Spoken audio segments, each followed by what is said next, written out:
Welcome back to Icons 2022. I'm here with Exosen after their 3-game series against J-Team. Game 1 looked pretty tough. Game 2, you guys came back with a great game plan. Game 3 was close all the way up until one of the team fights. What was that like being in that series? Playing against a very tough team. It's so, we felt very, I felt tired because it's a 3-game match. So maybe next time we need to be more ready. You know, what was the big difference in terms of the draft, in terms of the strategy from Game 1 to Game 2 that led to such a dominant win? I think we're a bit, we need to learn some new champs in order to maybe win against some Chinese teams. Sure. When you came out for Game 3, you know, a lot of the time you're like the older brother, you're the kuya, right? Yeah. But that time we heard everyone singing. I think you were singing "It's Gonna Be a Good Night" by Black Eyed Peas, and we finally saw you singing. You finally loosened up a little bit, yeah? Yeah, I need to be more, relaxed. Since I was focused in the game. Do you think you were? Do you think that looseness helped a little bit though? Yeah, maybe. When it comes down to it now, you're going to be playing in the elimination games now. Yeah. Who do you want to be your opponent? We want to face maybe Team Queso because they said their junglers is very good. Oh, okay. Look at that. Respectful. Yeah. Exosen, everyone. Mika, back to you at the desk.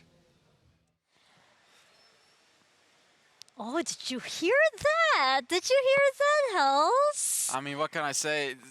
I can't say anything. Queso got destroyed, so let's just see what happens. That's gonna be interesting. That's gonna be interesting, and I hope it's a dynamic desk if that does indeed happen. But first up, what's gonna happen is Omegha, our #1 seed from Brazil. They were dominant against Bariram this week, but their opponents today are FPX, the #1 seed from China, which didn't break a sweat against Flash Wolves.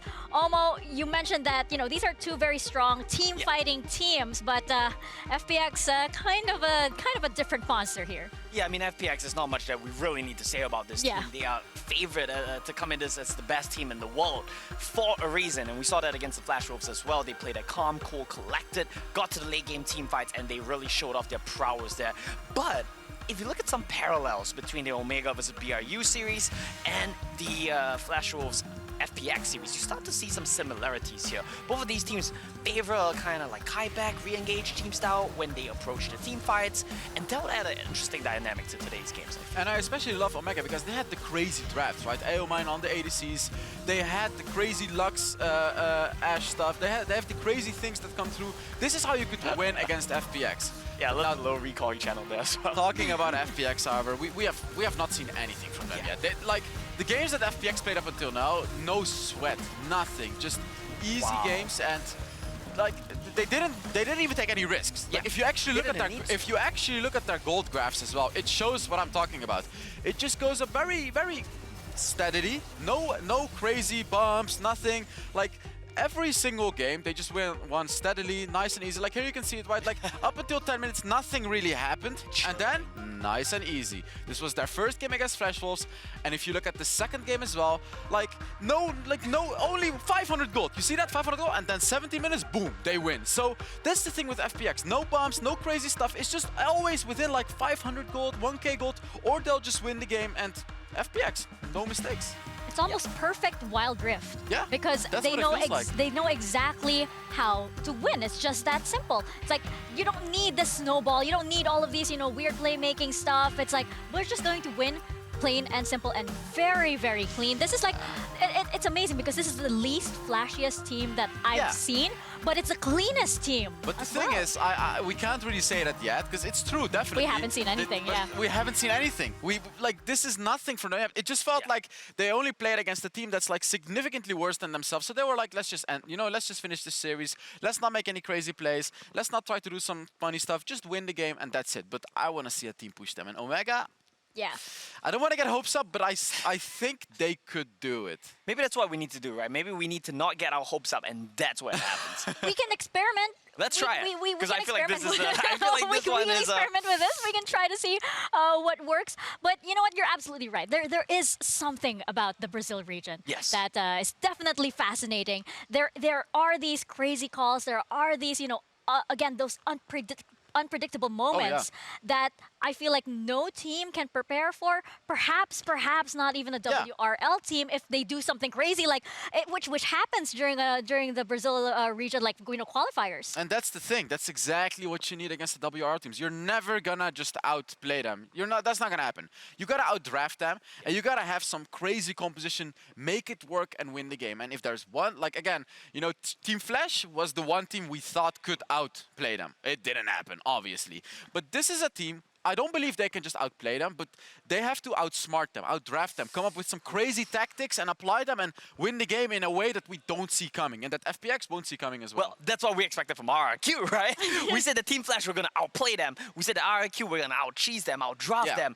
Well, both of them couldn't do it, right? So And let's this see is what Omegha FPX. can pull off here. And I feel like Omegha, this is FPX. That's a great point as well. It's the boogeyman that all the other boogeymen are afraid of, right? But the problem is Omegha do have some curveballs as well. I feel like in their drafts against BRU, they really caught BRU by surprise there. Let's see if they still have any more tricks up their sleeves for FPX. So is it safe to say, I mean, we're all saying it's FPX, right? Yeah. FPX is taking the series. I think those are our predictions, and I think it's pretty much unanimous across the board here. Look at so, that. I'm Monster really under the curious bed, to see Omegha. what Omegha has in store for them. Let's toss it over to it's Grandin and it's Stuart. Oh. Thanks, Miko. We've got the monsters on our screen here at FPX going up against, I guess, the good guys. The kids in bed watching as the monster creaks open and opens up the cupboard, getting ready for our series' third game with a WRL team today. Today it's WRL versus the World. FPX looking to keep that one going here, Stuart. This is Omegha coming onto your screens as well, and you can feel the tension every time a Chinese team walks on the stage. You're just like, what have they got up their sleeves? You can feel the tension, you can feel just how relaxed they are as well. We've already seen two Chinese teams make it through to the first seed of their groups, and now it could potentially be the third one as well. But it's up against Omegha, and Omegha have showed, especially during the draft phase, like the Analyst has said, that they have a few things up their sleeve, and they do have maybe a slim chance. I was going to make a really bad joke. I am second-guessing that right now, but I might just run with it. Do it. Well, half of them have no sleeves in their shirts at all. They're short sleeves. There we go. I don't really know how to FPX. think of that. There is no response. There is no good response. The best response is just keep quiet. That's how you don't enable me. All right, so I'll remember that. I'll remember that. You quite literally asked for it. So, as we go into this first game, FPX, we've already seen what the WRL are capable of. FPX want to keep that train going. Looking for that third win here, looking to remain undefeated. No one has been able to take a series off WRL coming into the Icon so far. Yeah, for sure. I mean, they're going to be playing towards the late game. We know from the Chinese teams already, from what we saw from the previous two games, also what we saw from FPX against Flash Wolves as well. And we saw it in the goal graphs, what Hells was saying as well. They play a steady early game. They don't really take any risks. They're not going to be going for these crazy early game plays. They're just going to scale. They're going to play the scaling comps, and then they're going to go towards that late game. And then all they need is one team fight win, and that's it. They can end the game. But Omegha is a team that can look to make them plays, look to make them early aggressive plays, and potentially with the picks that they come up with as well, like the Ashe and the Lux as well, that could potentially help them out against FPX. And we've seen the success of that with RRQ's game win. Yeah. Quite literally right before this moment, so going against FPX here. I'm not sure how much Omegha are able to take away from that. They saw it happen and like, oh yeah, that's great. In theory, this is the idea that we can try and go for. But in reality, well, you're playing up against FPX, and FPX in their first game had close to no kill advantage, and yet they were thousands of gold ahead. That's the great thing about the Chinese teams, is that they play the map so well. You can take one tower from the top side, but then it's the bot side that you can get something else. But Omegha, they come up with the Karma first pick. Now, FPX banned away that Ashe, which we saw Almine have a really good game, but the Karma's great. The reason why the Karma is really great for Omegha is because Almine loves to play AD carries, and Karma is like an enabler. for the AD carries. It means that you can play the hyper carries, potentially like the Vayne, potentially like the Lucian as well, that we've seen Almine play in the World Tour. And we have so many expectations for Almine with the Karma here, but at the same time also the jungler coming in here. Beninga's had an amazing performance. That Karma doubles up as an engager, as an enchanter for that. Yeah, exactly. You can play like a hyper carry jungler if you want to as well. Omegha, Beninga's has played Lee Sin twice, and we're going full defensive right now. We're going Karma shields, we're going Shen shields. We also have the Lucian there, but the Lucian can still be played in the mid lane for suits. Most likely, I think we'll go into Almine in the bot side, as he has played it a few times before. But we're already seeing what sort of comp Omegha are trying to unfold here. Absolutely, and FPX, they're playing their own game, right? They have the Wukong, they have the Corki. They're looking for the third pick here as well. Just two strong staple picks. We've seen so much of Wukong and Corki so far. And then the Jax, of course, coming in here. A direct provocation, 0711. This guy has been a superstar with his team, you know, a superstar in the competition so far, and FPX love to play around it. For sure. I mean, we've got Fado, who has already played 2 games of Wukong, now going to be on his 3rd game of Wukong. Corki as well in the mid lane. Again, Yezi played 2 games on the Corki against Flashball, so we're going to be picking that up again. So these are all comfort picks for FPX. They're just like, Omegha, you can pick what you want. You can play your scaling comp. You can play your, you know, protect Almine comp. But we're just going to outdraft you, and we're just going to make sure we can scale into late game, which they already have Jax, Corki, and Wukong for that. But now the jungle pull takes a hit, right? Because we go in the second ban phase, FPX get to ban away to Lee Sin. I think the Olaf might get banned here as well, right? You don't want to give that a Beningas. It does decently well into the Jax. Yeah, it does decently well into Jax, and also it does decently well because you have the Karma and the Shen as well for the shield, so you can kind of work it as like that secondary carry. So you have Almine as the main carry, and then you kind of have Olaf there just in case Almine does get a little bit caught out. Janna is actually the one being banned, which I believe we did see Janna being played once by Omegha against Buram as well. Cylinder had a really, really great performance as well on that, so kind of making sure that the support champion pool is hit, because that Karma can still go into the mid lane for suits, so we could be potentially looking at, you know, Lulu is still open, is something that Cylinder has played as well for Omegha, and just go for more shields than heals. FPX could also choose to take that for themselves. Instead, go for the various safe options in the bot side, right? You have long range wave clear, you have the pick off potential, just does a lot for the team. Yep, just comfort picks again for the side of FPX. Like you said, you know, the wave clear, they're going to be playing safe in the bot side, especially potentially against a Lucian as well. All you do is sit back, use your piercing arrows, use your wave clear, and then you'll be able to stay completely fine in the bot side. Now it's Omegha. Now they're going to be able to round out their team comp. Now we already know that it's going to be about all the shields and the heals, and it's going to be a Zig. So I would think that this is Zig's mid lane for suits, and then Almine is going to play Lucian, because Almine has not played a single AP mage. Look how small the Ziggs is. It's so tiny, so cute as well. But yeah, I think the Ziggs is going to go into Suits' hands, and then Almine's going to be in the AD carry. But now it's like, does Karma go into support role, or does Karma go? I mean, Karma is going to go into support role, which means Riven top lane. So here's the thing that's kind of tossing me off a little bit here, Stuart, right? Omegha have come into this, we see a really good team fighting composition, stuff that scales pretty decently well, right? You have the Karma, the Shen, the Riven. But this hasn't been the narrative that we've been going into this with, right? This series has been Omegha are a team that get early leads, they team fight really well. But now they're looking to try and contest FPX going into the late game, trying to play the Riven, trying to play the Lucian. What's going on here? Yeah, it seems like they've gone for, like you said, a different approach. I mean, they still have a little bit of early game pressure. You know, Riven does fairly well in the early game, does scale quite a bit. You got the Lucian in the bot side as well with the Karma, which I feel like they're going to play very, very aggressive. They have to be careful because Lei is on that thresh as well. So if you step a little bit too far forward, Lei's going to be able to grab you in with the hook and the flay as well. But like you said, Omegha have the scaling on their side as well. They have the Ziggs, they have the Shen and the Riven as well. But on the side of FPX, you can see as well, you know, they got the Corki, they got the Jax, they got the Varus, and the Wukong on the top side. This is a very, very comfortable draft for the side of FPX. Yeah, FPX really get to play for what they want to go for, and this is something that we've seen develop a lot with in the current meta. A lot of Wukong, a lot of Corki does really well into this. Like you mentioned here, the Lucian will go in the bot side, so Almine will have that potential to pop off. But at the same time, you know, we've seen so much Howlbreaker Lucian. I'm surprised he's going to the bot side at all.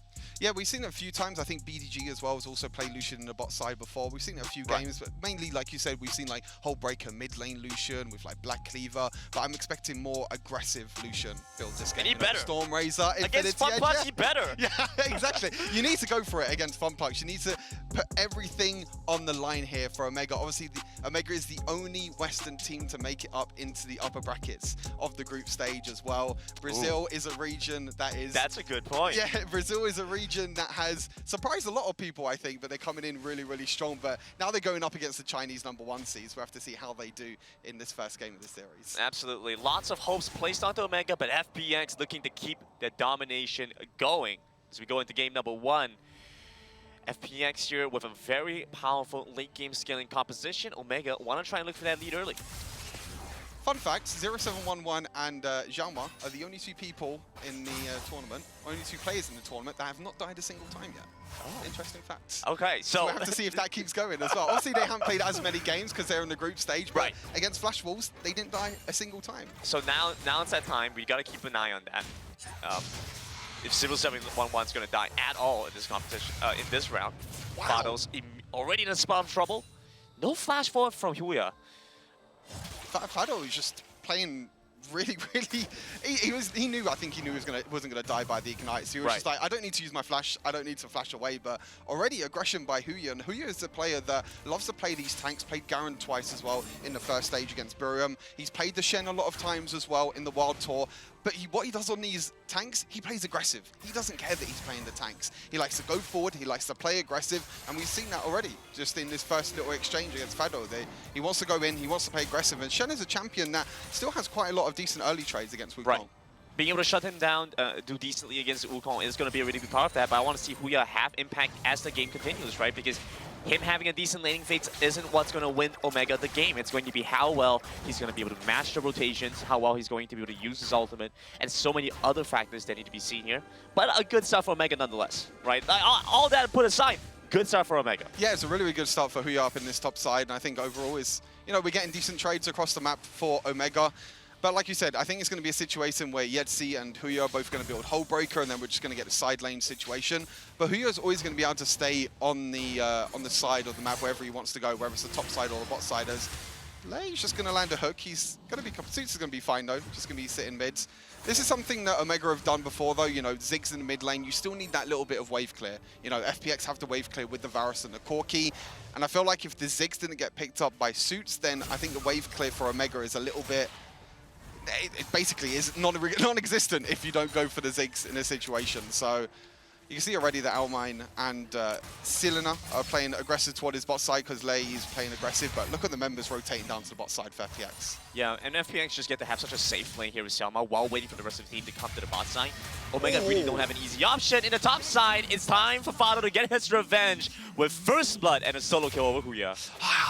Huya was so close. He wanted to attack the honey fruit, but he wasn't able to pick up the honey fruit. I think there was a little bit of a delay there and he wasn't able to pick up, but really nice solo kill by Fado, taking advantage of that level 5, and did he just use his ultimate? He tapped it. You know how it is. You're playing around. You're trying to because a lot of these players use the index finger to move around the screen, right? They want to move the camera around. I can see that happening when you tap the ultimate button while you're trying to scroll around, right? Is that too much of a stretch? It's a little bit of a misplay. I do know.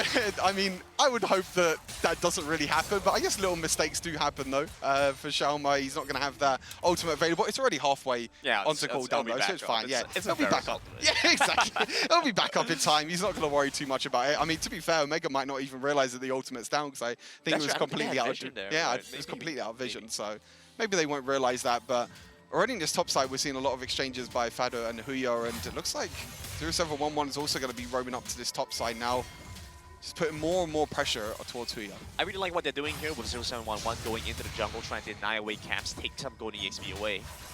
Yeah, exactly. Yeah, I mean, you can see the aggression. Even though you are a Jax, you can still go into the other side of the map. But this is a confidence. Suits still has his flash though, so that should be able to get him out. Satchel charge back into the mid lane. Very well done by Suits. They had a ward there, and Lei did an insane flash hook there, and 0711 afterwards was able to jump over, but the flash and the satchel charge afterwards, that was an insane back-to-back play, to be fair. Oh, absolutely. That was incredible. And every death sentence landing from Lei so far. I'm happy to see if that trend's going to be able to keep aggression. going. Cyclone, once again used. Huya going to suffer at the fate of the Ignite, but Fado the same. So you see Lei trying to rotate over now, looking for the pickup on the Shen, but you have Beningus chasing soon after, so you have to start backing away now. Yep, you have to back away, but this Baron lane at the moment is all about just exchanging and all about the pressure in the top side right now. But I mean, it's going in the hands of FPX, but package is down, Dragon's up, and that's the package gone down already for Yetzi, which means that Omegha could look towards the objectives, but it looks like it's just going to be a trade for now.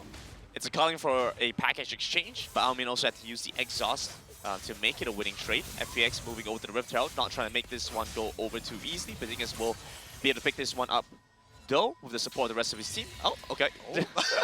Out of vision for a second. It's okay. It's all That was a good. little bit scary. That was very, very scary, but they're going to look to try and get this top side of the map now. It looks like there is going to be a bit of a trade as Yetzi gets a solo kill on the bot side against Almine. Oh, there we go. Gets his revenge. You spawn him out. Now you have no exhaust. Yetzi will get his opportunity there. Outside. I thought this was going to be a Rift Herald angle, but it looks like they're not going to try and go for it. Yeah, I think it's good rotations by FPX just defending the top side. I think that when you do get the Rift Herald, you want to try and get that early advantage. And again, another hook! I'm not sure if this amounts to much, though. Huya will end up having to go back on the turret. Will delay the recall, but it's still a Shen, still quite tanky. Yeah, he's going to be fine. They're actually going to use it towards the mid lane instead. They do have the Ziggs as well with the satchel charge. They can still go. That's a lot of damage as well. I don't think the tower is going to get low enough, though, but they're going to try and use this Rift Herald pressure. Will the satchel charge get it? It doesn't get it in time. Just barely out of damage range, I think. Yeah, barely out of damage range. You need to get low enough on the tower health to be able to get the satchel charge. And meanwhile, that means FPX can just take the Baron lane tower. Very well done then. You have the Dark Passage out from Lily to try and get Fado away as well.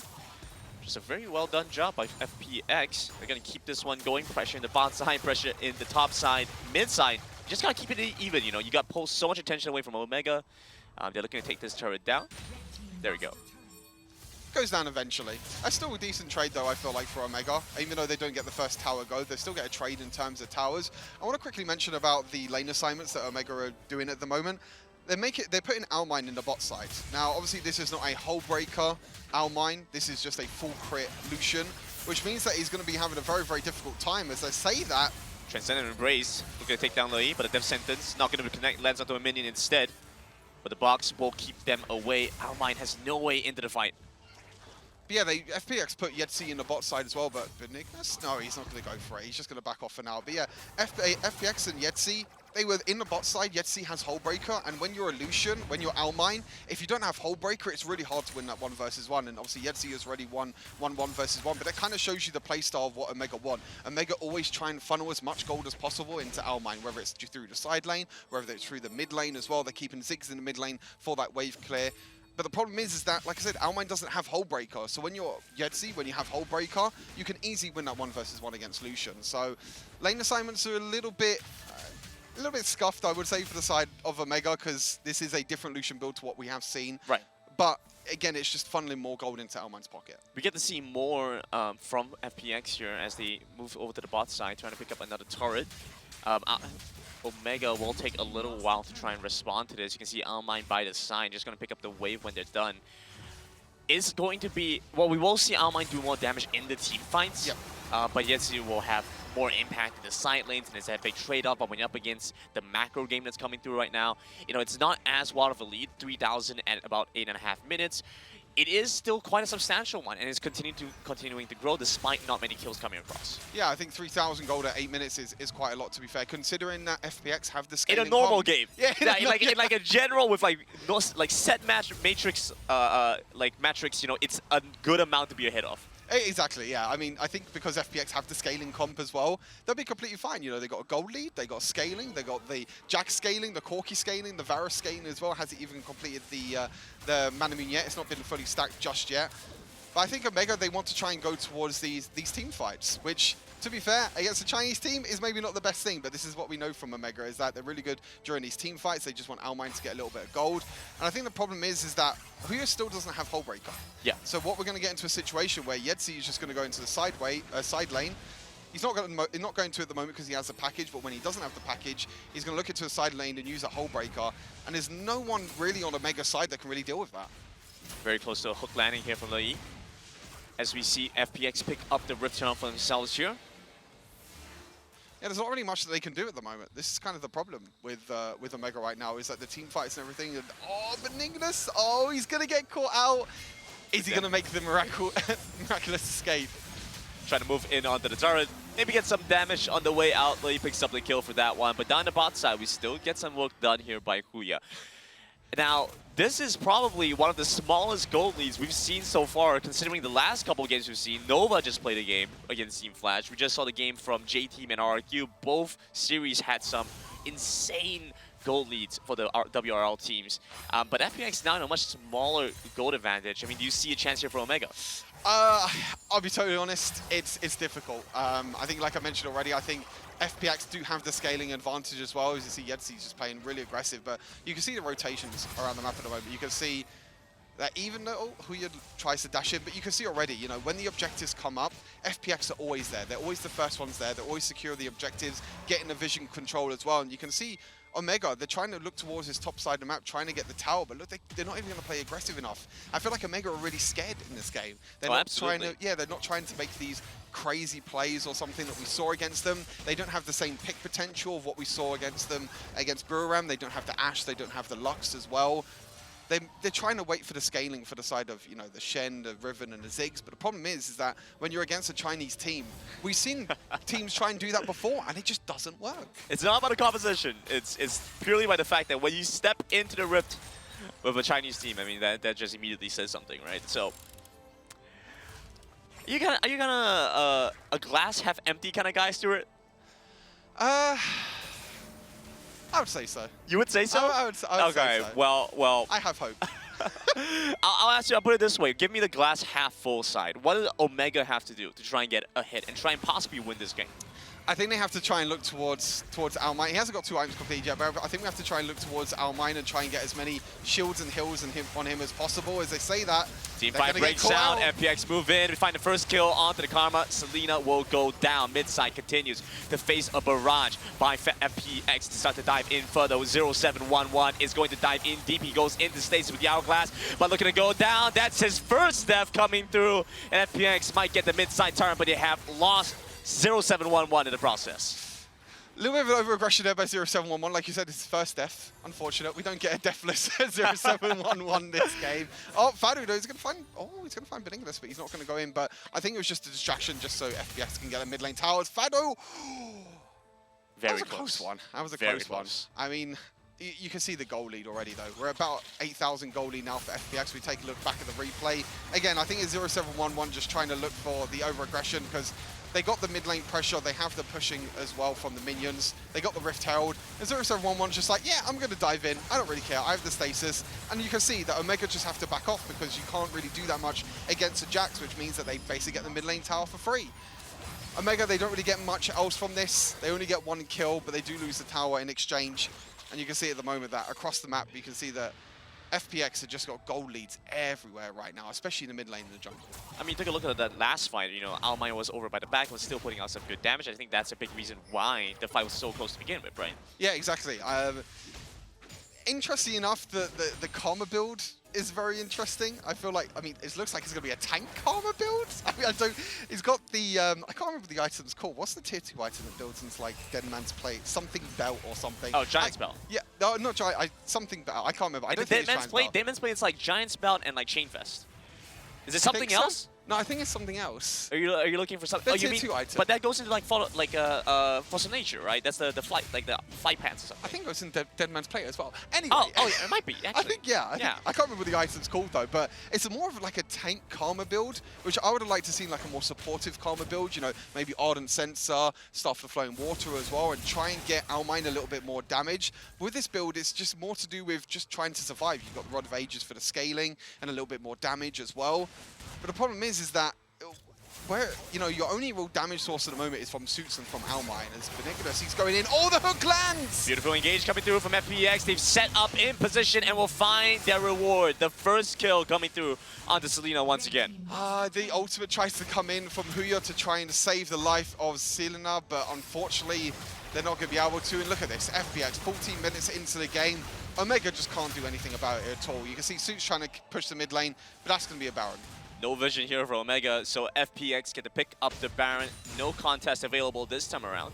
And that's the great thing is that the vision control on the side of FPX, they were able to go towards the Baron. They were able to bait the members of Omegha in. It was Benignus who tried to look for the face check onto the Baron. They tried to get the vision control, but the problem is that you're face checking into 5 members. Yeah. You know, the hook from Lei as well afterwards just secures the deal and secures that Baron. All right, well, there we go. We don't have to worry about that anymore because we're not going to see that item on Selena Did anymore. he just sell the item? Is he going Rylai's? Is that It looks like Rylai's? Rylai's. It looks like Rylai's. But he just sold the item. You lose so much gold for selling an item. Maybe it was just a misclick.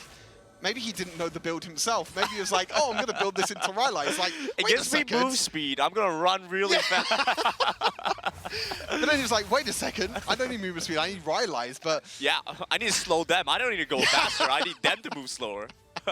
I think even if you slow FPX at the moment, they're still in full force. They have the Baron buff. They're playing aggressive as well. They're just going to be sieging the towers. You can see there's 1-3-1 composition at the moment. You got Jax in the top side, Corki in the bot side with the whole breaker, and they're just going to be able to break the entire base of Omegha. And there's honestly nothing that Omegha can do about it right now. And just kind of squeezed out, you know, they just don't have any space to get away from.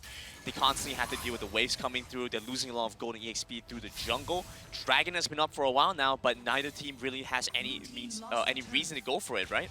Exactly. I mean, there's no reason to take the Dragon because at the moment, FPX are just going to take everything. They're going to take the top tower, they're going to take the bot tower, and now they're just going to go towards the mid tower. Transcendent Race comes through. Huya looking for an entry into the fight through the means of his other teammates. Very beautiful Huya dash in, flash. looking to try and finish off Selma if they can. It will be able to get him down in time. Varus goes down, but 0711 working his way onto the Nexus, going through with the counter strike, and he'll be able to get so much done alone. The creeps get it done, and FPX find the first win of the series. The vision control around the Baron, the pick that they got, and as soon as the FPX take that Baron, you know they're going to go for a 1-3-1 composition with the Jax, with the Corki. They're going to push all 3 lanes, and Omegha just have to sit back. They just have to wait. But the problem is, you got everyone pushing into your base. You got super minions. You got the champions pushing into the base. And there's just nothing you can do. You just sit back and you just have to just accept defeat. Look, the Nexus had fortification on, right? Like, they've taken a bunch of turrets. The Nexus had the fortification on. And 0711 was just destroying the next. I'm looking at it, I was like, yeah, this doesn't end here. This doesn't end here. This doesn't end here. Boom, it's over. He doesn't care about the 0 deaths. He just wants to play aggressive. He wants to jump in. We saw already that he's going to jump in. But for some reason, it's a situation where it's just like, as soon as the Jax jumps in, there's not really much you can do. You can just use a counter-strike. He can just keep dodging them attacks, and that's it. Then they're just going to end the game. And it's as easy as that, really, for FPX. I feel like they just didn't even break a sweat at all. Frankly, shocking, the fact that he was able to just make his way over and then he had all the minions coming in, crashing at the same time through that 1-3-1 that you were talking about. And FPX just look like they have figured out exactly what they need to get done. You know, it's not about having flashy plays in the early game. It's not about finding a crazy lead throughout the game. It's just about the fact that when they get down to it, they will have a better macro than you, a better late game than you, and win the game through that. Yeah, exactly. Like you said, you know, the macro, the vision control as well, what they did around the Baron buff, which was really, really smart. And then as soon as they get the Baron buff, they know how to finish off the game. You know, for people watching at home, if you take the Baron buff, that's the way you want to end the game. You know, 1 person top side, 1 person bot side, 3 people in mid, and push all the waves at once. And Omegha, they have to decide where they want to go. But the problem is, you've got minions all pushing through the base, and that's it. Well, the WRL will continue their reign of dominance. 1 more win into their pockets. We're going to toss it back over to Mika and the Des to continue talking about this series. Well, I don't know what else there is to say. We know that FPX are pretty much the top seed from the WRL. We know that they play a perfect game, and that's exactly what they did. Yeah, yet again, right? The perfect game. No flashy stuff, just calm and collective, steadily win the game. They kind of disassociated for a while there, right? There's a moment they kind of just lost that and they went a bit too deep. But other than that, I agree. And I do want to talk about that moment, to be honest, which was around the 12-minute mark. And that was a mark where FPX actually decided to turret dive, and it didn't go too well. So let's take a look. This is they completely screwed up. FPX screwed up. So a normal team, like, they would give away a lot of kills. But right here, you can see Jax dies. After that, you see the stasis enchant, and boom. No one else dies. So, FPX had a major screw up. Like, this was really bad. They turret dove a turret, which they shouldn't have done, and they only gave away 1 kill. That clearly shows, right? Like, this team doesn't make a massive screw up where all of them die. Like, it just doesn't happen that easily. And even then, when they lost the kill on the Jax, they still managed to take down mid lane tier 1 turrets. So it's still a dub at the end of the day. And honestly, this team just fundamentally so stable across the board. They don't really make mistakes when they do, they trade back. I feel like FPX is pretty much a definition of the perfect team. In this game as well, Omega, I feel like played right into their hands. A little bit too slow, and you know FPX loves to take it slow. Yeah, but that's the thing. I don't think it was like a mistake. It wasn't. Like on my end, wasn't. it was more of like a, okay, we can afford to do that. Yeah, at this So it point, was like, you know, it wasn't exactly like, oh no, don't go there. Just more of like, okay, well, if you die, it's okay. We have time. yeah, at this point, right, like you're up against near perfection. Like you're not making mistakes if you're not keeping up with perfection. That's how good these teams are. It's just you kind of have to break through the perfection. So let's talk about win conditions, right, of Omegha Esports. You're up against an FPX who likes to scale into the late game. They're playing it a bit slow. So I see two win conditions right there. Either you pick an even stronger late game composition. You pick the Veigar, for example, the champions that skill hard into the late game, and also play it safe, right? Farm yourself, get to that late game and win the late game. Or break through that early game barrier. Pick an incredibly aggressive composition and just go ham in the game. You know what's interesting? That's exactly what they did when they won against BRU. They dropped the late game with Vayne-Janna. They dropped the early game using Ashe to make I want to plays. see that here as well. They've shown that they can do both sides of the play styles. But the problem is, in this draft, they drafted. Yeah, it's not a bad draft. It's all around solid. But you can't. draft. You can't pick the Lucian. You can't pick the Ziggs, Exactly. the standard champs. Yeah. You're just not gonna win against Standard FPX. is never gonna work against the team that defines the standard, which is FPX. There it is Yes, exactly. And you know, again, pretty much clean, very, very, pretty much a perfect game, Yeah, as we snowball. keep saying. But Nice like, and as we were discussing actually behind the scenes earlier, we were saying how, like, you know, FPX, they seem to be more of like the calm and like more of like a simple kind of team in the sense that like they don't need like you know, those excellent jungle plays by like Long or something. They don't need those things in order to win. They just basically just need to play Wild Rift. I just wonder how far this can be pushed, because this is the #1 team in the WRL. Although it may not 100% feel like it, because we've seen Nova make flashier plays, just like Mika mentioned. I want to see how far this team get pushed. And again, I do feel Omegha has it in them. I just want to see them draft just a bit differently, play their crazy compositions, and see them push this beast of FPX. You know what I love about FPX? If you go back and you look at all the comps they played so far, I mean, that's 3 games, right? But if you look at those 3 games, they've shown nothing. They've played Yeah. Koki Nothing, yeah. every game. They've played Varus or Ziggs every game. They've played Wukong every game. It's And crazy. trashed like half the games. They've shown you nothing. And they don't need to show you anything. They just smash you anyway. This team is the definition of standard for a reason. They set the meta. Well, maybe we can learn a little something from their fellow WRL team in J team.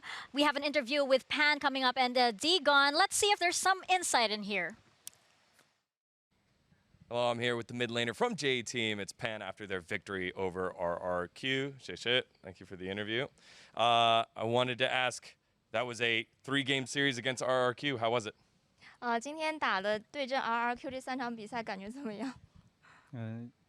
他们挺厉害的，有惊无险，还好赢了。 I think they're stronger than I was saw before the game, but actually I take it. What was one of the biggest learning lessons you took from this? 今天这3场比赛学到最多的是什么？学到最多的就是不要掉点。I thought we pushed too much rush at the early game, so we need to be careful about it. This was your first loss in the tournament. How did you battle back from that mentally? 就是这其实是你们今天输掉的第一个小场比赛，你们后面是怎么样在第3局当中打回来的？调整了什么呢？也没怎么调整吧，就是说只要他们不用起招，我们正常打都是能赢的。We think we just need to adjust our emotion about the game. Don't be too hairy for the game. So just keep calm. We can do it. I kind of wanted to ask about Barry's play in Game 3 on Orianna. What did you think of his play on Orianna? 第3局你觉得 Barry 的发条发挥的怎么样？他的发条一直很亮眼，所以你觉得你的跟他的就是你的应表现该我的发条厉害一点。？I think my Orianna may be better than his. His was pretty good, so yours is going to be really great. I think the last question I had is WRL's been so strong as a region. Where do you think you rank among those teams? 你觉得在 WRL 4支队伍里面的话，你们排第几？排第4啊，为什么？因为我们就是第4。I think we're gonna be the last one among them. No reason. That's very humble of you. 他说你非常谦虚。And then lastly, when the tournament is over, what do you want the world to know about Pan? 等到这次 Icons 结束的时候，你希望大家世界上全球的召唤师对你的印象是什么？也不用太多印象吧，就不坑就好。Maybe I'm now so that struggle for my teams, not a trap for my team. So I think it's enough. Pan, you've been great throughout the tournament. Congratulations on your win. 恭喜你拿下了比赛。Thank you. 谢谢。谢谢。 Back to you. That was nothing. Insightful. Well, we did learn a little bit of something. The WRL teams are as competitive with each other as they are with the other teams. You can see that J team, of course, wants to take that #1 spot. But of course, you have these guys guarding it. It is going to be FPX. Now, I'm really curious, going into Champ Select over here right before we started, going to Game 2. I mean, Hells, what else can Omegha possibly do? So I want them to stick to their guns, which they showed in the first series. Exactly as Omo mentioned, they need to come up with these cheese compositions or the crazy late game compositions. You can't pick normal comps. Like, that's not gonna work, right? I want to see champions like the Lee Sin, early game aggression, or the Veigar. We've seen them do that as well, which is the late game power, or the Lux Ashe combo. Like, I want to see something crazy that can work.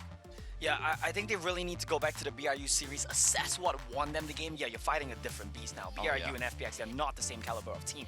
But what worked for you in that series? What were your takeaways there? You need to not reinvent the wheel, but go back to what worked for you, fine-tune it a little bit, and bust it out against FPX. I think that's the best play here last game. It was stable, it was good draft, but good's not enough. You need something I like that. a bit more curve, yeah. Yeah, exactly. And I'm curious if there's anybody on the side of FPX that you think they need to focus on, because we... 7-11. Sure, that could it's be the it. jungler. Yeah. He's so incredible. But the thing is, like, all the other players, all the other players are so good as well. It's just, who do you focus? Lui as well on that support. Like, we've seen him play. This guy play the aggressive supports. You cannot ban away everything. You cannot ban away Rakan, Alistar, Leona, Thresh. You cannot ban everything. Yeah. I mean, and Lui as well, right? We see players like the Jazz, Manofrieza, they're great at being aggressive, roaming on the trash. But what I particularly love about Lui on the trash, and what I think is so annoying, is his lantern usage is always on point. Oh, He yeah. always saves his teammates, his awareness, situational awareness of the fight is so good. And when we talk about the WRL teams, FPX in particular, there's just no weak link to target. There's no one you can shut down. So what's your solution then? Draft something that really lets you pull out a curveball win.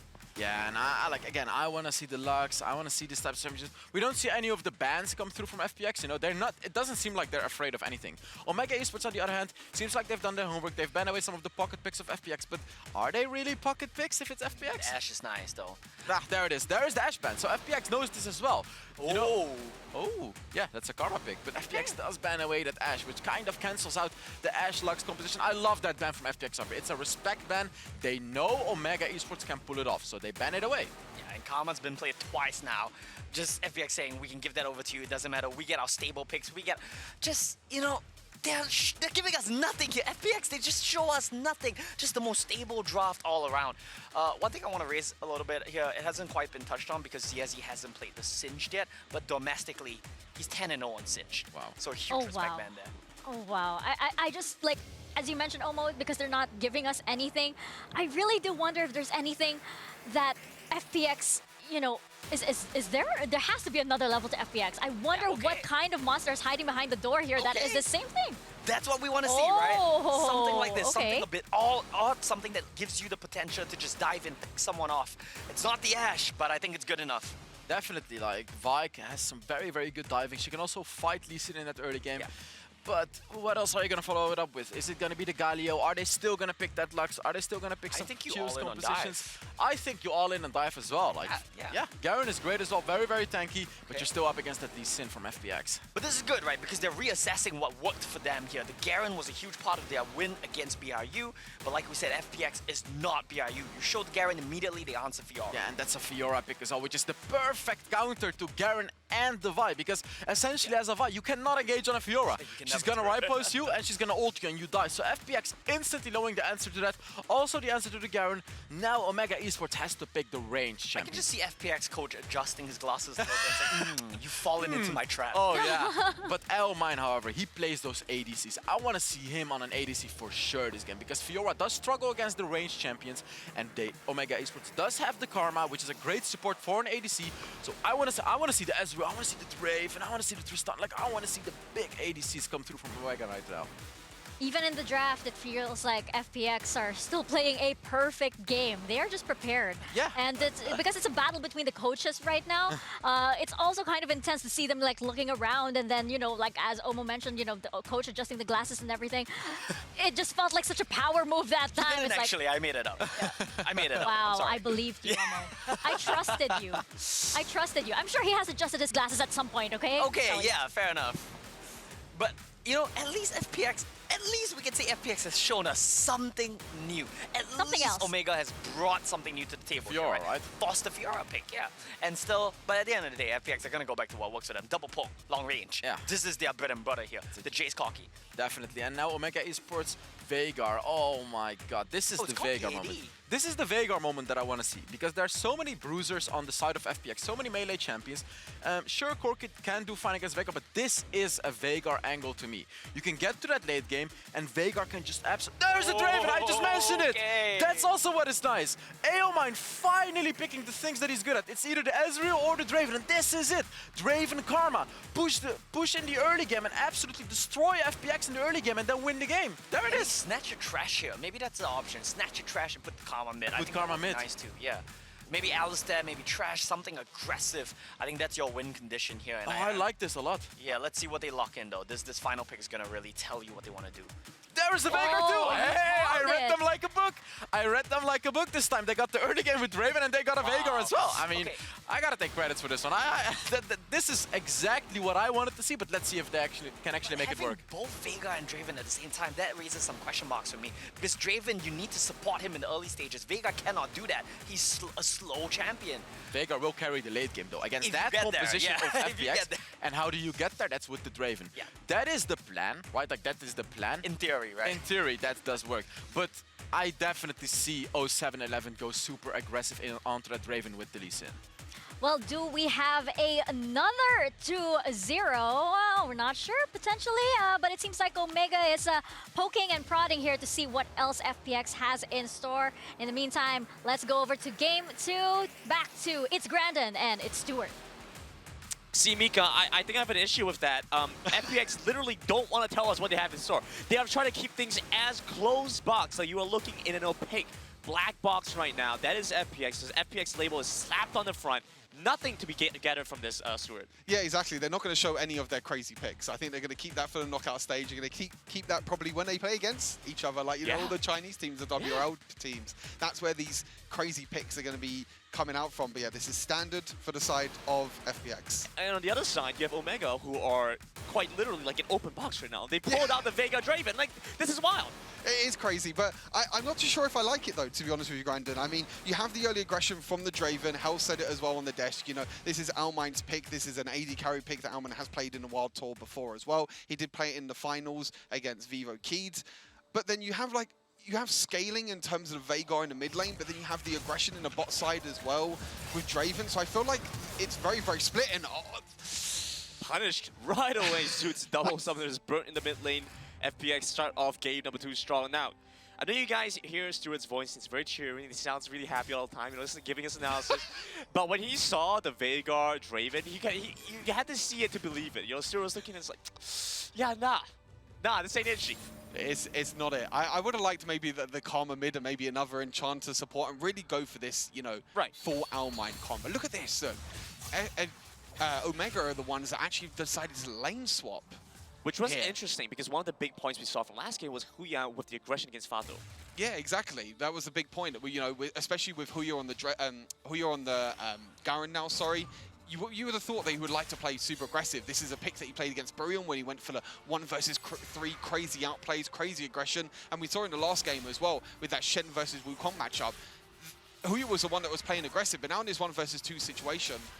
He is in a solo lane now against Corki, but you can't really play that aggressive against Corki. Corki's just going to Valkyrie away, but I'm not too sure. Omegha are going for this lane swap, but the problem is that a Draven, he wants to try and get early trades. He does like the most damage out of any other AD carry, has one of the biggest base ADs. Right. But now you're just going into like a 2 versus 2 or 1 versus 2 situation where you can't really win out the trades. And it is, you know, something to be seen here against FPX where you do have the range versus melee matchup, gives you a little bit more strength. Everything is spotted out by the side having a difficult time going for the dive, but that's really the issue here for Omegha right now. They can get close, they can do damage, they can poke them out, but you still can't dive them. Yeah, you can't dive a set, you can't dive a Fiora because they're still going to have their summoner spells. And so much output potential. Yeah, Benignis was trying to look for towards the top side there, but I mean, you don't have this crazy aggressive support that can maybe go in like a Thresh, like an Alistar or something like that, which is something that we were talking about in draft as well, is that if they go for an aggressive bot side with like a Thresh or an Alistar, I think Omo mentioned it as well, that's something that could be paired really, really well with a Draven, because Draven is a crazy early aggressive AD carry.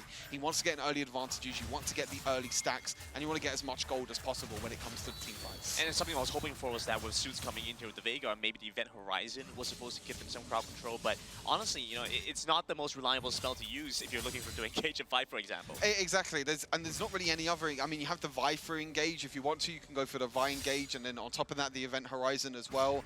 But the problem is that Suits already had a huge disadvantage in this early game. He stepped up a little bit too far and he lost his flash and his barrier. He does have it back up now, but it means that he can't look for these, you know, maybe roams that he could try and look forward for the Event Horizon as well with Benignis, because I feel like that's a duo that can definitely look to try and catch out the members for FPX.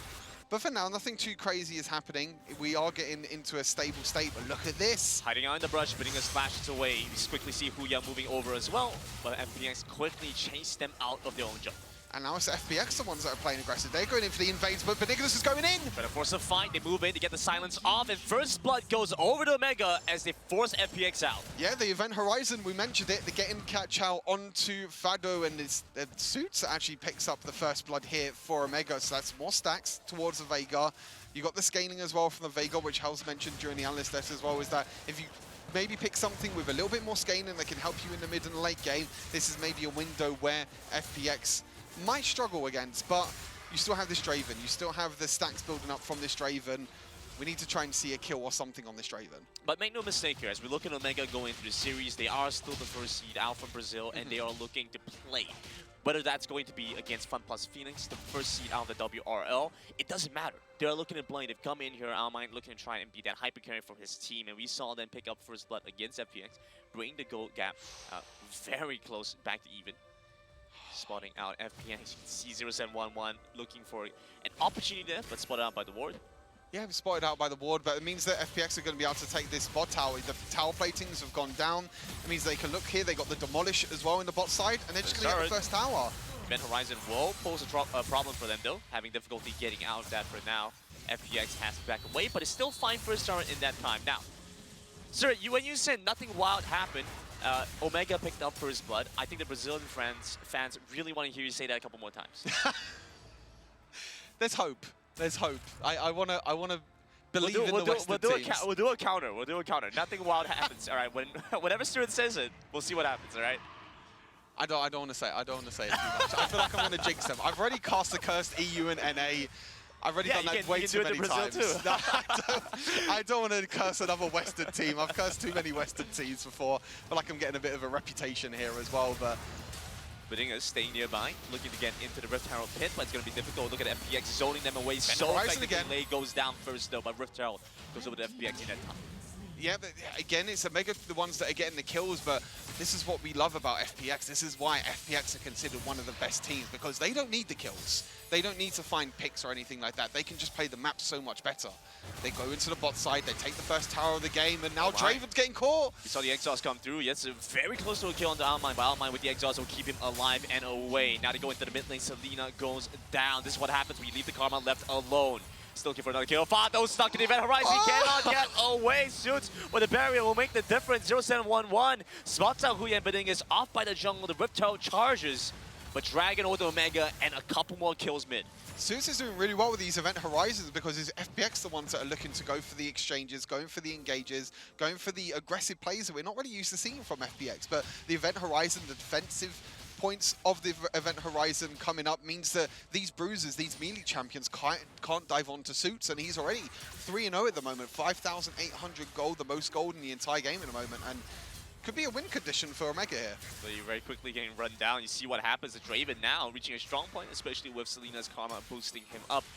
I feel a little silly, you know, I literally just said Suits, the Veigar, the Event Horizon wasn't going to be that effective, you know, not that reliable, and he's proving me wrong so quickly. He took that personal. Yeah, he heard you, Grandad. He heard you. He was just like, yeah, I'm going to prove you wrong Yeah, instead. this caster guy, this Grandad guy, yeah, no, he's wrong. I'm going to show you how it's done. But I think it just comes down to the comp as well, you know, the kind of last pick here for Suits because of the aggressive... Oh!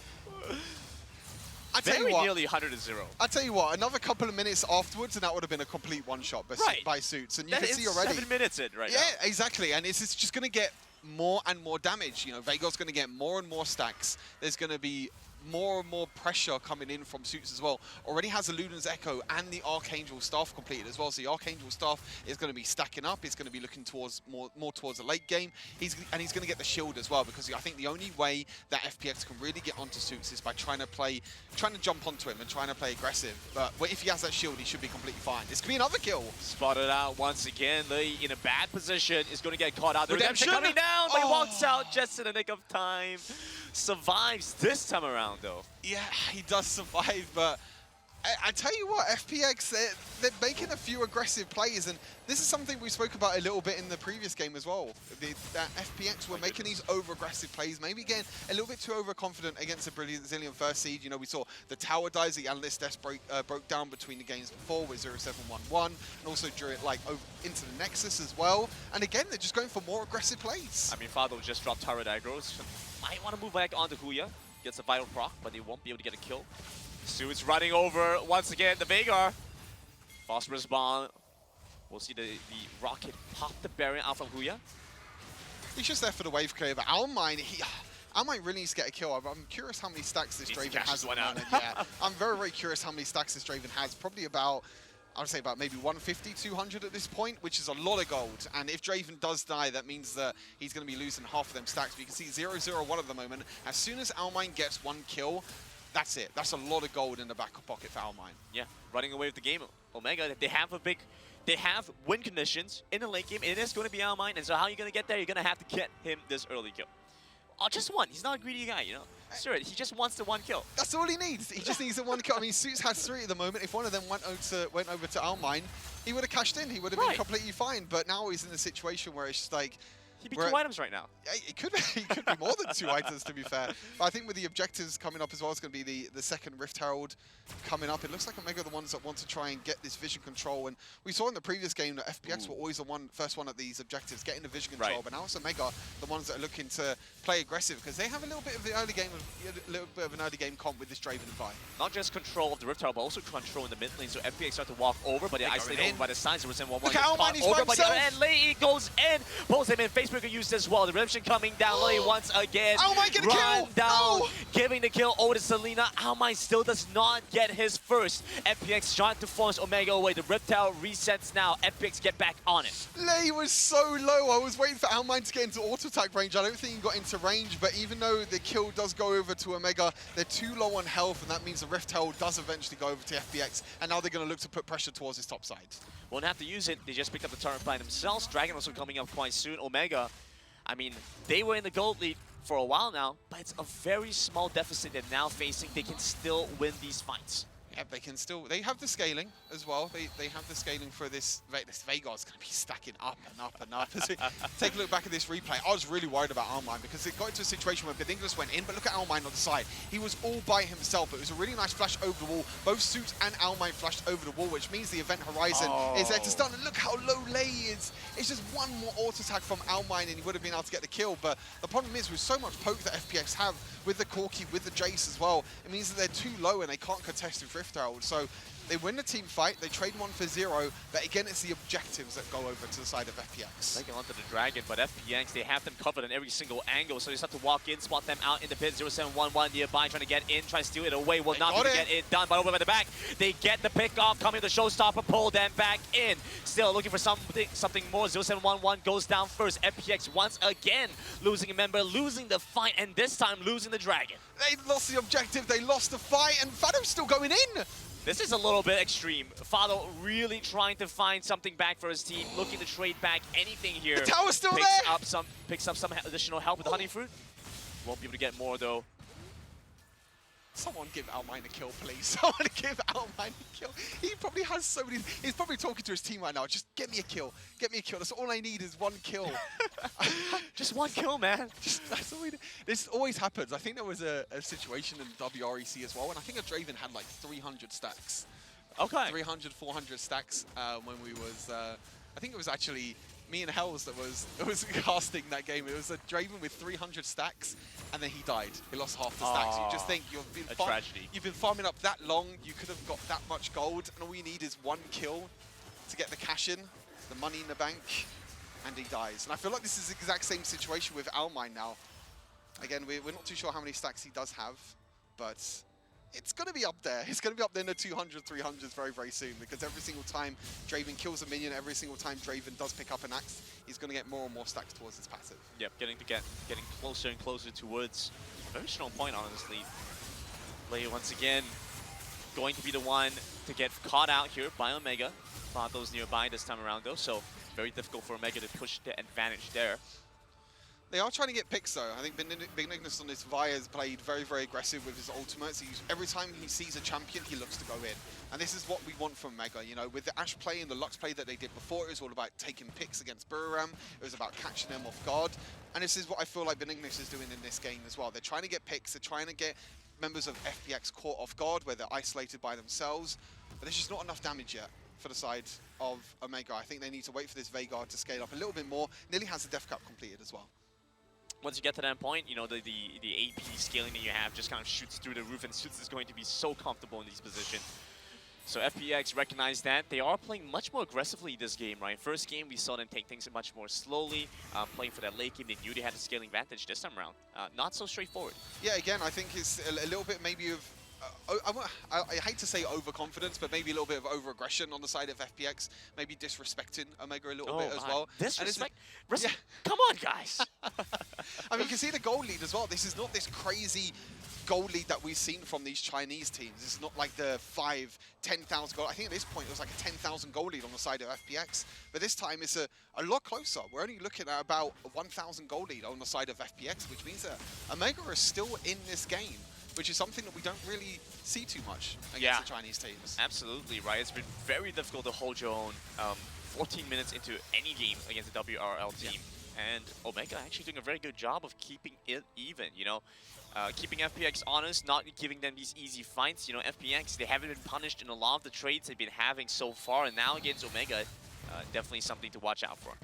They're definitely playing through the vision as well. You can see they've got a lot of defensive walls on the side of Omegha, all towards their own jungle. And as soon as FPX walk in and they try and play aggressive, they try and get the picks. It happened in the early game with the early invade. That Fado did die, unfortunately.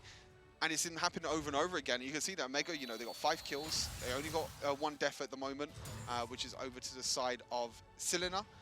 But, you know, 1,000 goal lead. They have 2 dragons under their name as well. So, you know, Omegha do have a little bit of the scaling as the ultimate is for Vision. Used. For Vision and Baron. Okay. Yeah. I could see that.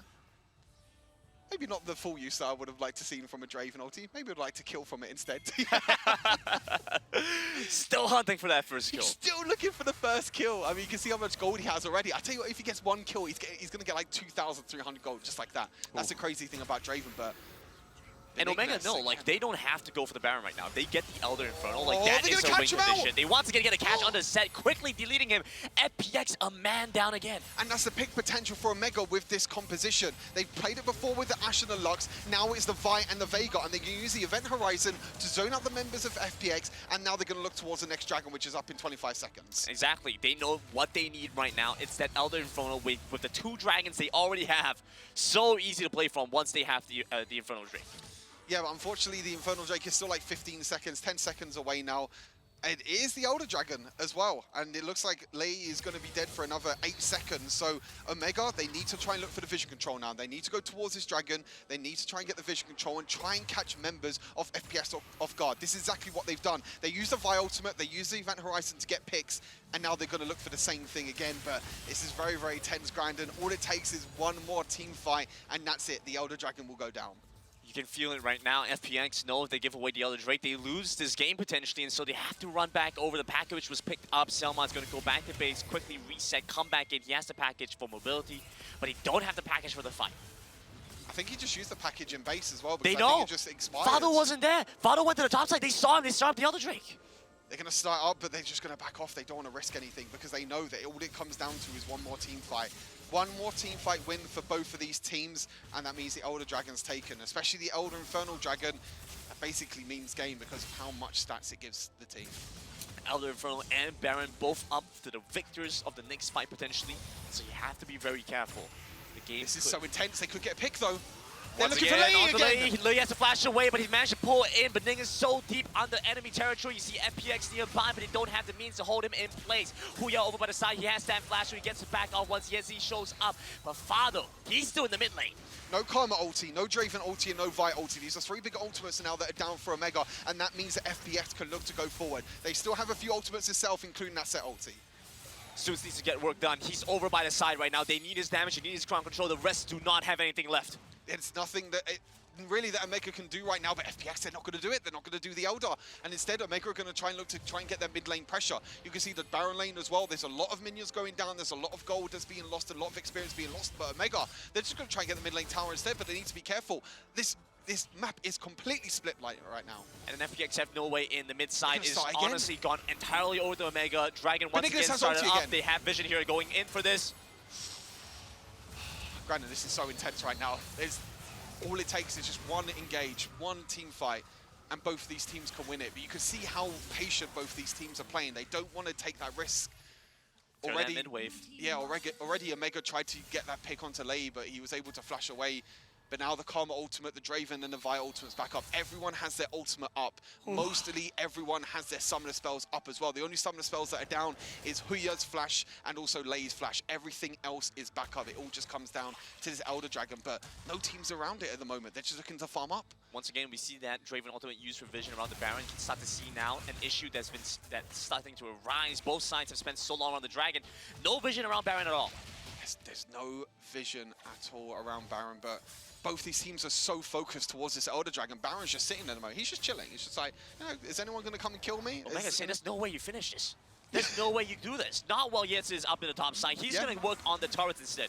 He's got the Hull Breaker, though. He's going to try and look for the split push. He's going to go back to base for now. And look, it's been so long, the Corki package is back up again. It's been that long since the Elder Dragon's come up and he's first pick up his package that he's just come back up again.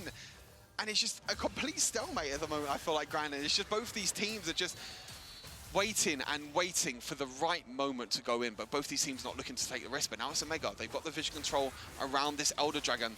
They're going to look to start it as well. Fado's completely split in the bot side. Suits as well. They're just going to try and end this. Yeah, they've been able to push them out, keep them far away. Gets the cake, knocking them back in. Suits might go down, but he still buys some time using his Hourglass over the back to try and finish off 0-7-1-1, but still alive for now. You need to take down Lei, you need to take down Fado, because the longer the fight goes on, the stronger they get. Fado over by the side, Owlmine doing so much work, down so much damage. Selma, he goes too far forward, the Valkyrie, but the flash nearly misses the pit, but he gets through in time. No one dies, Grandin. What is going on? Please, something happened. It's no one's dying. It was originally 0-7-1-1 that looked to try and engage onto Suits, the kick in as well. But the Zhonya's, the event horizon from Suits was able for him to survive. Grandin, no one died. What is it? And you would think Fado was supposed to get you would think Fado was supposed to die to Owlmine. You think Selma was supposed to die to Owlmine. No one dies, and Owlmine still doesn't get the gold lead, still doesn't get the kill, still does not come back in with a huge lead. I mean, it's so difficult here. How many stacks does this Draven have? He must have Too about many. 400, 500 stacks. Stuart. And I think it's at the point in the game where it doesn't even matter, to be honest. I mean, even if he dies now, it just all comes down to one final team fight. But look at FPX again. They're the ones that are trying to get control over the sideways, but they're just going to go for the Elder. Down to less than 6,000. They have to quickly move into position. Lei flashes away from the event horizon. Fado tries to walk forward. They need to stop Omegha. They don't have to finish the Dragon. They don't have to steal it. They need to stop Omegha's attempt on the Elder. They're going to go for it. This all comes down to a smack fight. It's 3,000. They have to go for it in the end. It goes over to FPX. They steal away the Elder Dragon. Fado's still alive. Hits it with the repost. Gets the healing down for a Steve. The event horizon now again. Draven got killed. Owlmine finally gets the kill. And it's on Fado. But the response out from FPX, taking down 3 on the other end. It doesn't matter in the end. Owlmine gets a kill. He gets the stacks in, but the Elder Dragon goes over to 0-7-1-1 as we take a look back at his Coca-Cola pop-off. all the spells on the side of Omegha were used. They were trying to get the pick, but they couldn't get it in the end. It all came down to the smite fight. Look at the Elder Dragon. I think it went down to below 1,000 health in the end. 0711. He had the Q. He dashed in 567 health. That's what it comes down to. It's just one play, one smite, one ability. That's all it comes down to. The little things in Wild Rift make the big difference. And now on the side of FPX, they got the Elder Dragon. They have the bonus stats as well, and they're going to look to try and close out this series. A little bit unreal here, Stuart. Wow. While all that was happening, FPX also nearly got that bot side inhibitor. So I'm looking to see if they can break that one open while they pressure for that Baron. Wow, this game is still so close. It's so intense. There's only about a 6,000 gold lead, 5,600,000 gold lead, but the problem is now is that FPX have the Elder Dragon. They have the extra bonus stats from the Elder Infernal. And even more than that, or if Omegha had got it with 2 dragons. Yes. That's all it comes down to is that Elder Dragon. Now Omegha are the ones who are on the back foot. They're the ones who are going to have to try and play careful. But they're still going to look for picks. They're still going to try and go in. And engage onto Selma, but he has to go to the Angel and the Hourglass. It's going to be difficult to hold him down in place. Flash away from Yensa though. The Event Horizon, honestly, so impactful in this game.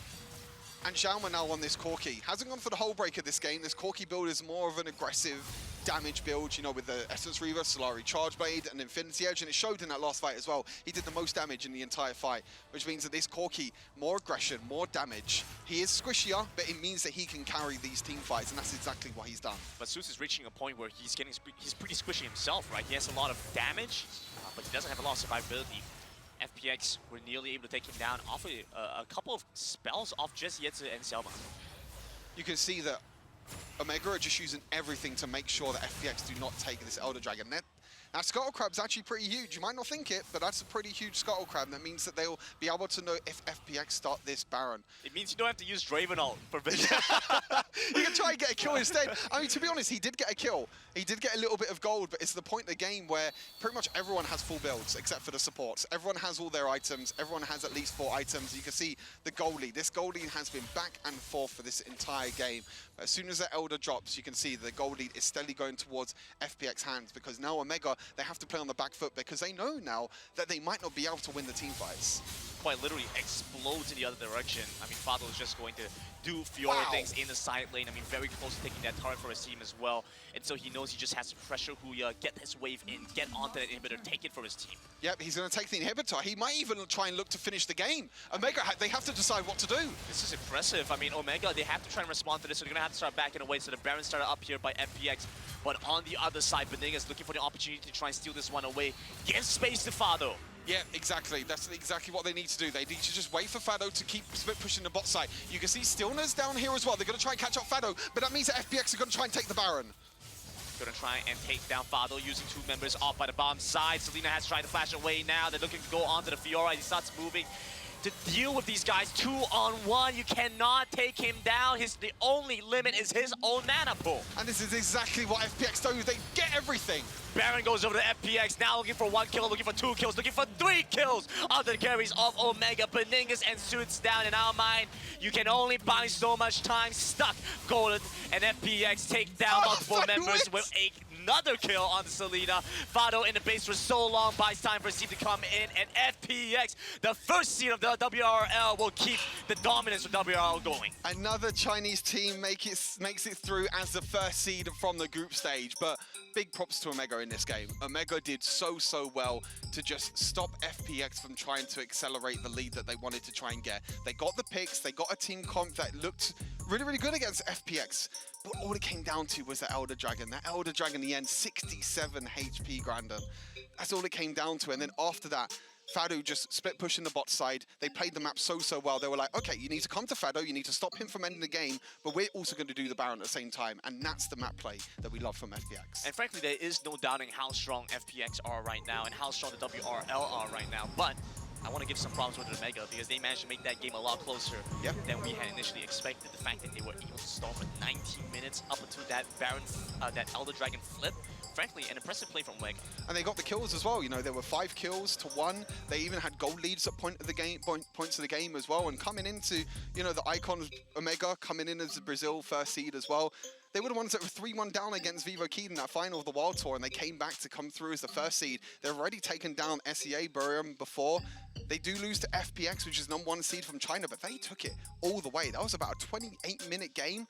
It's something that you don't really expect, to be fair. We expected FPX to come in, the #1 seed from China, dominating Omegha, but Omegha did a great job, and now they're going to look to try and get it out of the group stage through the lower bracket. The expected result, but an unexpected process to Yes. get there, because Omegha, frankly, showing us a very impressive display on how to start the game, how to keep things going.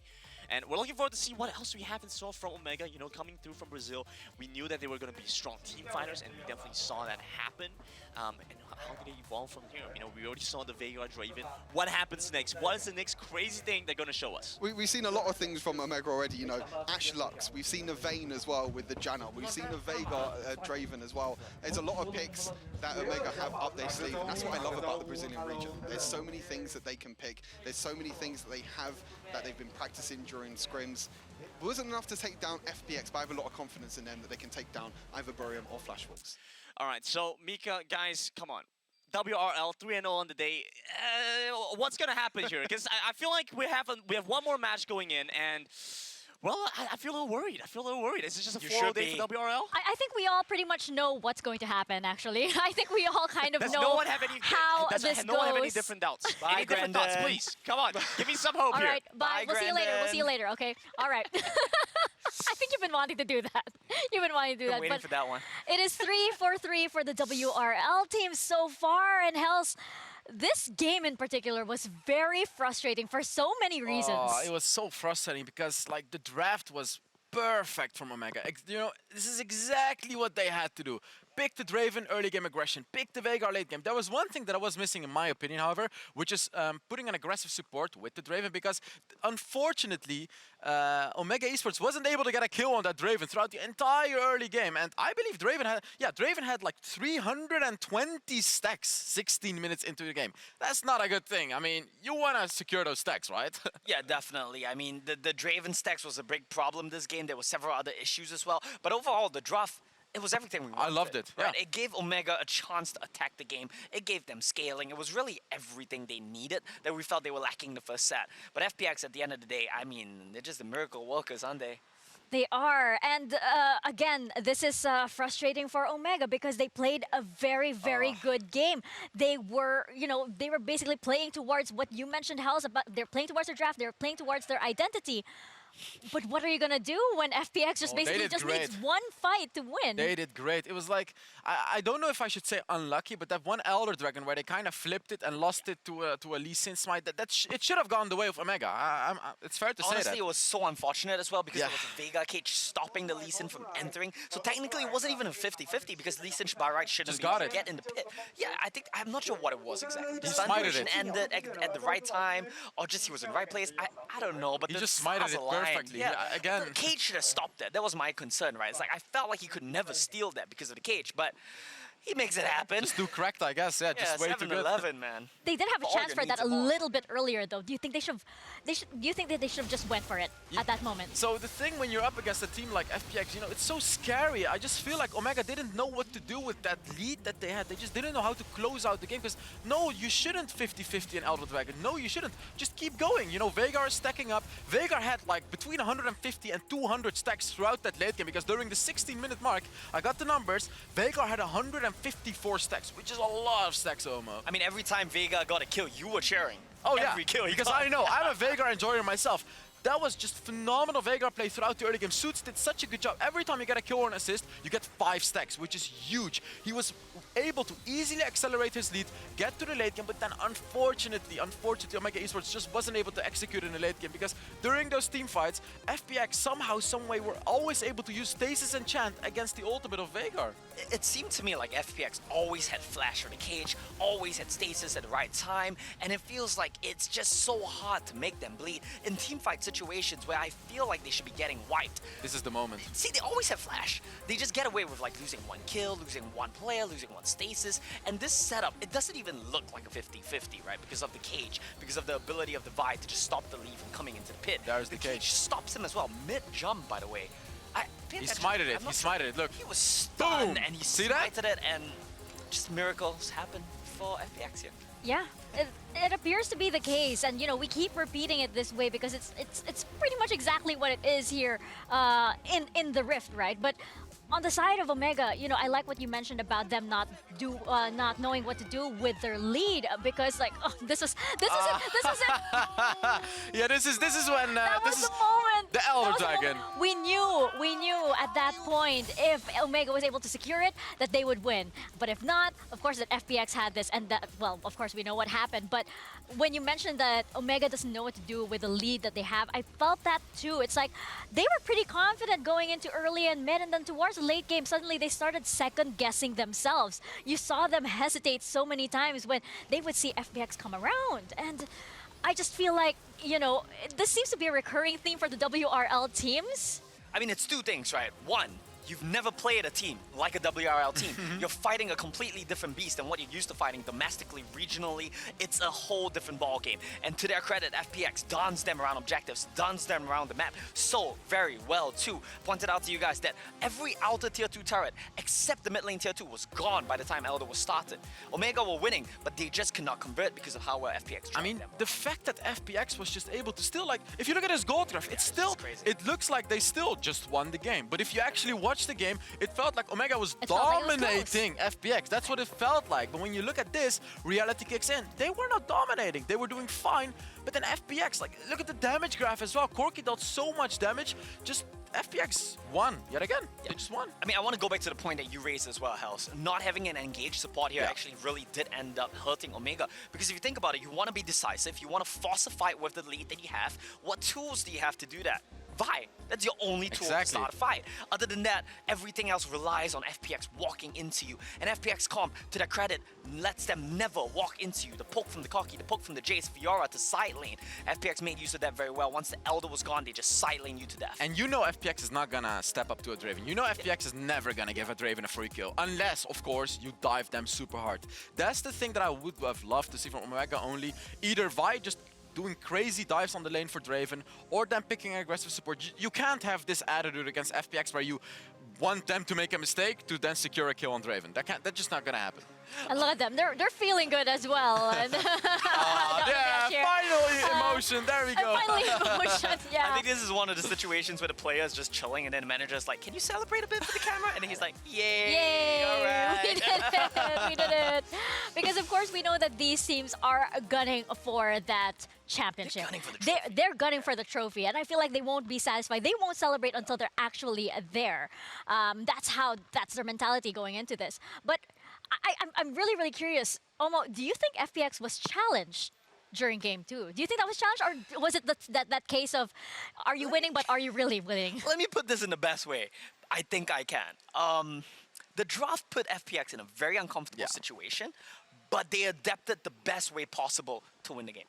I mean, of course, there was a miracle smite steal, but they used the advantages that they had. Two advantages that they had. One, outranging the Viger Draven in team fights. They used the poke very well from Cocky Jace to just dance you around. That's number one. Number two, they side lane very well. Lee was side laning, Fiora was side laning, and they used all the tools they had to pull out the win. And that's exactly what I would say as well. FPX, they were kind of losing the game, but they adapted perfectly. So much pressure on the side lanes, using that stasis enchant as well, showing their mechanics, right? Like during every single team fight, during those later game team fights, Veigar is going to one-shot them, but they were actually able to cancel it out with that perfect reaction from the stasis enchant. It was just FPX adapting perfectly, exactly as I almost said. I mean, we give a lot of credit to FPX, but at the end of the day, it's really a tragic game for Omegha, because if the flip went the way of Omegha, I think they win the game.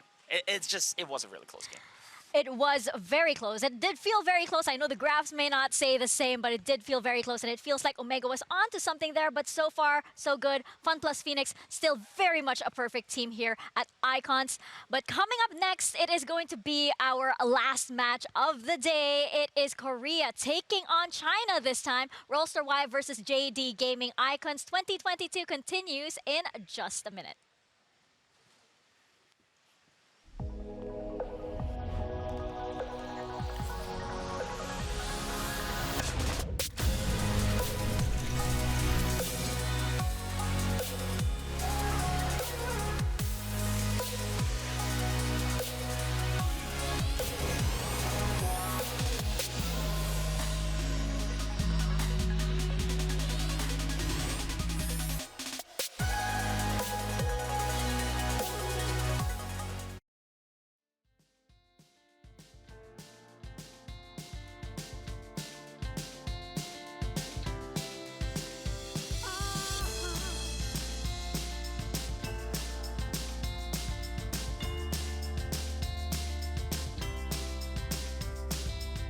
Jet lagged and I can't sleep. I'm still on PST.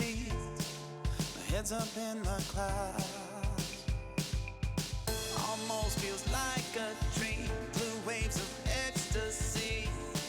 We're lost until we're found. So light it up. Fall in love. Say too much. Just enough. Oh my, my. Oh hell yes, for tonight we'll be stars until the morning comes.